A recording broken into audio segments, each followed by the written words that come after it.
O episódio 3 veio para agradar não apenas quem está acompanhando a série, mas também os fãs de The Last of Us, porque ele foi um carro recheado de informações novas, cenas novas, uma boa adaptação para televisão e que eu tenho certeza que explorou e muito para quem é fã do personagem Bill. Então, bora lá comentar sobre esse episódio muito importante.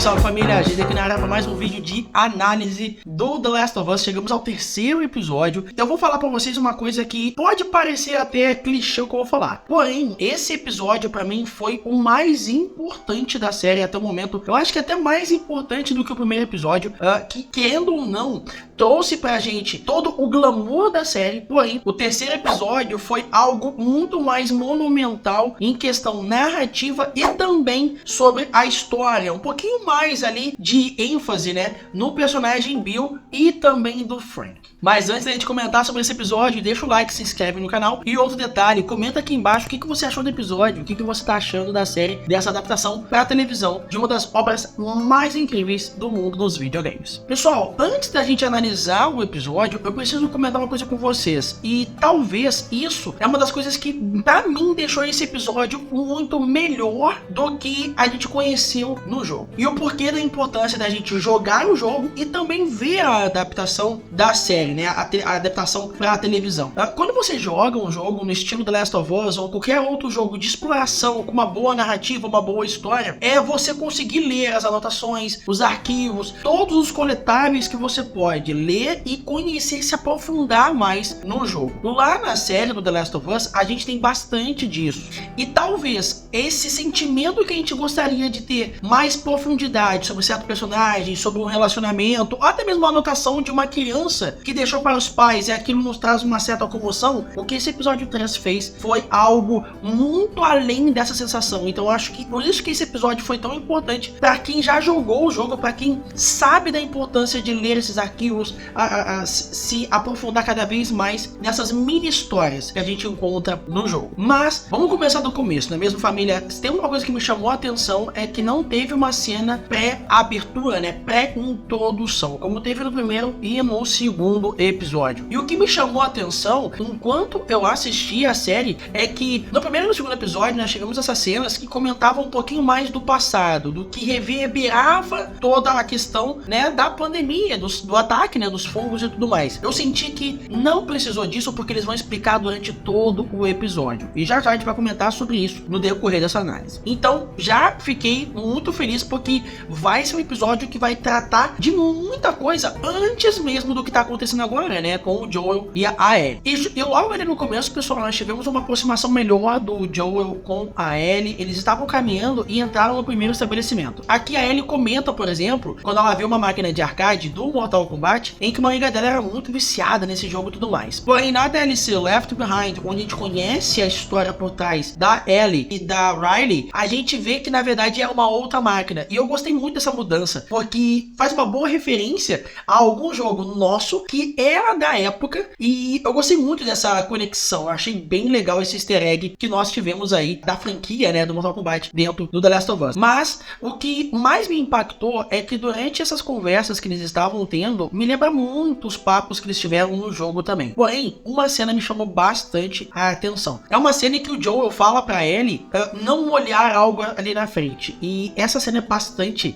chocante, até porque traz uma análise interessante. A gente vê alguns corpos, né, alguns crânios, alguns esqueletos no lado ali da estrada e tudo mais, em que o Joel comenta em que umas pessoas eram levadas para a zona de quarentena, mas na verdade não, elas eram executadas. E para mim essa cena é muito forte, porque o próprio Pedro Pascal, naquela cena ali interpretando o Joel, mostrou muito uma dor visual, porque lembrou bastante a forma como a filha dele foi morta, né? Eles não podiam passar, mesmo infectados ou não, eles precisavam ser contidos ali, e provavelmente foi o mesmo tipo de tratamento que essas pessoas que estavam sendo levadas, né, para essa tal zona de quarentena, se cabia, se não cabia, eram executadas para não ter o perigo de disseminar o fungo. Uma outra coisa também, no começo desse episódio, me chamou bastante atenção, foi a cena solo da Ellie descendo, né, no subsolo para tentar pegar alguns produtos, achar alguns mantimentos. Ela acaba se deparando com um infectado preso, né, ali entre as pedras. E essa cena me chamou bastante bastante atenção, porque no jogo a gente tem uma coisa muito corriqueira, né, muito frequente, que é a furtividade. Você poder combater, né, os infectados, os instaladores com facas. E ali a gente vê o primeiro contato de um infectado morrendo, né, sendo finalizado com uma faca. E isso me chamou muita atenção porque traz essa referência dos jogos. A gente sabe o quanto o jogo é muito mais frenético nessas cenas, então eu gostei bastante dessa referência visual e também essa referência da gameplay que o jogo traz do The Last of Us. Uma outra cena também, e não tem a ver com o jogo, mas sim me fez relembrar uma cena extra até, um detalhe bastante importante, que foi a cena do avião caído lá, né, no horizonte ali, e quando a Ellie comenta que nunca voou e tal. Essa cena pra mim, ela não é tão importante assim, mas eu acho legal mencionar como o Neil Druckmann, ele gosta de conectar tudo pra gente, mesmo com o jogo ou até mesmo com os episódios que a gente já viu. Porque se você lembrar no primeiro episódio, a gente vê um avião caindo no começo da cena, né, lá no primeiro ato do primeiro episódio. E eu gosto muito dessas pontas, né, que não são soltas de um episódio pro outro. Então eu achei bem legal mencionar isso pra vocês. Vamos lá, e é aqui, pessoal, quando a gente é mencionado sobre as pessoas que eram levadas à zona de quarentena pela Fedra, é que a gente é apresentado a primeira vez aqui na série do Bill. Pra você que não sabe, no jogo, Bill e Frank eram dois personagens, também eram dois contatos que a Tess e o Joel tinham fora do QG, né, da zona de quarentena da Fedra. E eles tinham esses códigos, né, pra saber o que estava rolando, se chegou algumas coisas legais ou não. Uma coisa bem legal que eu posso mencionar pra vocês é que no primeiro contato que o Joel teve com a Ellie vê algumas anotações sobre anos 60, anos 80, anos 70 e por aí vai, eram o código que eram feitos, né, entre tanto o Bill, Frank como o Joel e a Tess. Isso é muito legal, tanto que eu até lembro, se não me engano, anos 70 é que chegou mercadoria nova, e anos 80 se não me engano, quando aconteceu algo bastante importante ali, deu algum problema aconteceu. Mas no jogo, Bill é um cara bastante introspectivo, é um cara antissocial pra caramba, que ele vivia dentro de bastante paranoico até, ele vivia dentro de um bunker, e ele meio que se preparou para esse tipo de acontecimento. Quando ele já viu as primeiras menções das televisões, das rádios e tudo mais, ele preparou um bunker com vários mantimentos, várias armas, ele ficou lá por muito tempo. Tanto que ele acabou conhecendo o Frank, e no jogo, o Frank teve essa relação também com ele, mas acabou abandonando o Bill no jogo. Depois a gente descobre que ele, né, foi morto e tudo mais. E isso é bem interessante, porque na série é muito diferente. No jogo, a gente não tem tanta profundidade com o Bill, quiçá com o Frank. E na série, agora, a gente tem, sim, algo muito melhor elaborado, algo muito mais, eu diria, apaixonante. Eu acho que esse episódio, o que define esse episódio é apaixonante, porque a gente consegue ter muito mais empatia com o Bill, né, e sua relação com o Frank. Deixando claro que o Frank, aqui na série, ganhou todo o holofote que ele nunca teve no jogo. Uma das coisas mais legais, gente, eu não vou contar tanto assim sobre todas as cenas que o Bill e o Frank tiveram, porém eu quero comentar para vocês as mais importantes. E para mim, a mais importante dela é o momento do piano, porque é no piano, não apenas no piano, mas logo antes do piano, lá no jantar, quando né, procedeu pro piano, a gente percebeu que o Frank realmente conheceu a essência do Bill, essa essência que a gente não conhece no jogo. E ali para mim foi o estopim do episódio. Eu acho que foi onde a gente sentiu a dor do Bill, né? Quando eu falo a dor, é o seguinte, ele é um cara amargurado, é um cara antissocial, é um cara que é extremamente paranoico. A gente percebe isso em todo momento, ele tá travado. E quando o Frank vai soltando essas amarras que o Bill tem para com a sociedade, ali, gente, pra mim é um momento mais incrível da série. E uma coisa bastante importante, pessoal, foi que eles tocaram, né? O próprio Frank achou ali um livro de partituras da Linda Ronstadt, que é uma cantora, e ela também atuou, foi atriz. Ela é uma cantora norte-americana já aposentada, ela nasceu em 1946 e ela se tornou um ícone da música americana. E eu achei muito legal essa referência musical, porque você percebe que todo episódio ele tem uma estética artística, desde das partes de flores, pinturas, toda a parte ornamental desse episódio, pra mim, foi algo muito referenciado com a música da Linda Ronstadt. E eu achei isso incrível. E uma das coisas que pra mim foi importante saber nesse episódio, logo em seguida, a gente teve aqui todo o relacionamento do Bill e Frank, toda essa humanidade do Bill sendo demonstrada no episódio. Eu achei muito legal. Me deu uma certa, assim, eu vou falar uma certa estranheza, mas depois eu fui tirando essa estranheza porque já deu pra perceber que o Frank, ele meio que tava dando em cima do Bill no começo, né? E eu achei isso muito interessante porque o que acontece? Por que dá estranheza? Porque o Bill logo em seguida já cedeu. Porém, logo depois a gente foi vendo, né, que isso realmente acontece porque o Bill, ele está desgostoso, né, com toda a situação. Ele já era um cara antissocial e ele encontrou um cara, o Frank, que provavelmente era o extremo oposto dele e ele conseguiu se ver naquela pessoa. Aí sim eu comecei a perceber a importância desse episódio e foi aí que eu comprei, né? Foi aí que eu comprei por que esse episódio 3 foi muito melhor do que o arco do Bill no jogo. Vamos falar agora da cena em que Bill e Frank conhecem Joel e a Tess. Pra mim isso foi muito incrível porque mostrou que quem deu a iniciativa, né, para ter esse contato com a Tess e o Joel foi o Frank. E isso foi muito legal porque o Frank era o cara comunicativo, era o cara que fazia os acordos e o Bill era o cara mais cuidadoso, mais aquele cara que tinha aquele toque dele. Aliás, uma coisa que eu achei bem legal mesmo, era a forma como o Bill movia o prato, mostrava todo o cuidado dele, né? Ele movia o prato do Frank, vocês perceberam? Por isso dava pra ver que ele é um cara metódico dessa relação e eu achei isso fenomenal. E por que eu falei dos códigos anos 60, 70 e 80? Porque foi ali que o Frank e a Tess decidiram quais códigos eles iriam usar através do rádio para não serem descobertos, né?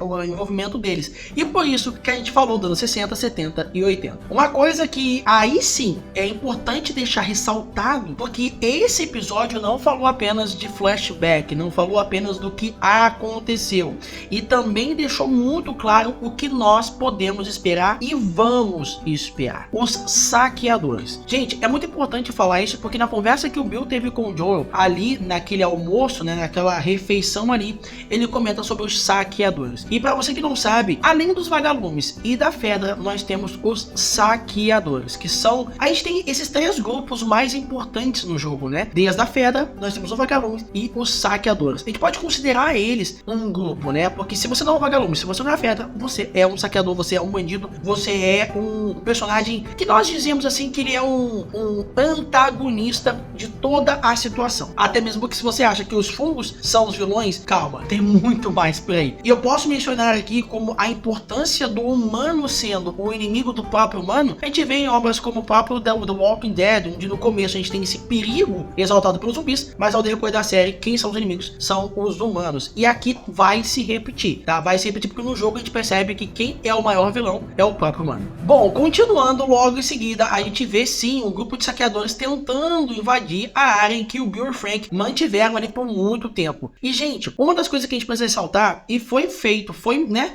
mostrado muito bem lá no começo quando o Bill conheceu o Frank, é que o Bill, além de ser um cara extremamente metódico, paranoico, ele é um cara extremamente inteligente. Provavelmente o Bill é um tipo de cara que acredita muito em teorias da conspiração e ele acabou mostrando todas as suas habilidades com armadilhas, né, precauções e tudo mais. Um detalhe, uma referência muito legal ao jogo: o primeiro infectado que aparece nas câmeras e o alarme dispara, aquela armadilha de corda é uma das armadilhas mais comuns do jogo, onde a gente conhece o Bill no jogo, né? Então eu gostei muito dessa referência para com o jogo. E nesse momento a gente tem todas as armadilhas, né, do Bill sendo ativadas, acabando com todos os saqueadores que estavam chegando lá. E isso foi bem importante porque mostrou também a relação que o Frank tem com o Bill.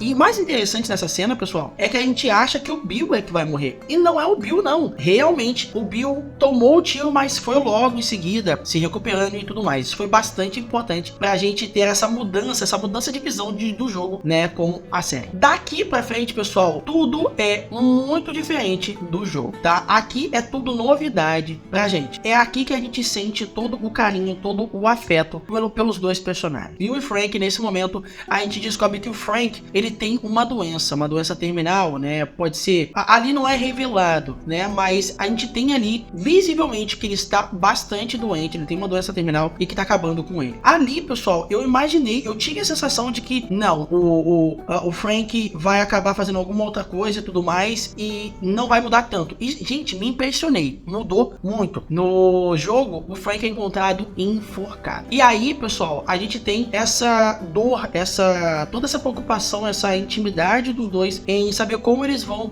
seguir em frente. A gente sabe que o Bill tá ali velho, bastante velho até, mas realmente o Frank é o cara que já tá aceitando a morte dele, já tá, né, entendendo que ele não vai durar muito tempo. E aí nós temos a cena deles finalizando tudo aquela relação que eles tiveram, que foi incrível. O que me impressionou foi que a gente não vai ter a relação do Bill e do Joel com a Ellie na série, porque eu fiquei, assim, foi uma grande diferença? Foi muito diferente. Como eu falei pra vocês, eu falei já no primeiro e na segunda análise, é importante você saber a diferença de uma adaptação de jogo e uma adaptação de televisão. No jogo a gente tem muita ação, a gente tem muito mais tensão, porque nós estamos no controle do personagem. Na televisão a gente tem essa visão um pouco mais aberta, um pouco mais sentimental, e eu gostei muito como foi finalizado esse arco do Bill e do Frank. Muito incrível. Acho que eu senti a dor que eu não senti no jogo quando a gente leu os arquivos, a gente viu sobre o relacionamento do Frank e do Bill. Uma coisa a se ressaltar que no jogo acontece é que o Bill ajuda sim o Joe e a Ellie a conseguir o que eles precisam para fazer o carro funcionar e poder se locomover. Na série a gente tem essa diferença. Na verdade, os dois já são encontrados, né, mortos, e o mais é deixado uma carta. E, gente, olha a importância da referência que o Neil Druckmann deixa da série pro jogo, né? Uma carta foi um documento, algo que a gente encontra com muita frequência no jogo para contar o que aconteceu. E foi muito legal essa referência da carta deixada pelo Bill com a chave do carro. E ali ele já tinha tudo pronto, né? Como fazer a bateria, como deixar o carro e tudo mais pronto para eles seguirem em viagem. E isso sim vai mostrar a próxima, né? O próximo ato no episódio 4. Legal ressaltar que a gente teve a fita da Linda Ronstadt tocada no carro como uma homenagem à história do Bill. Gente, essa foi uma análise bastante interessante. Eu gostei muito desse episódio. Para mim, disparado o melhor episódio até o momento, porque eu finalmente consegui sentir afeição pelo Bill, algo que eu não tinha tanto no jogo. Mesmo jogando 1, 2, 3 vezes, eu não tinha tanta afeição pelo Bill, mas hoje eu vi a humanidade que todo personagem pode ter. Gente, eu quero agradecer demais. Deixa o like, se inscreve no canal. Até o próximo vídeo de The Last of Us, domingo que vem. Um beijo.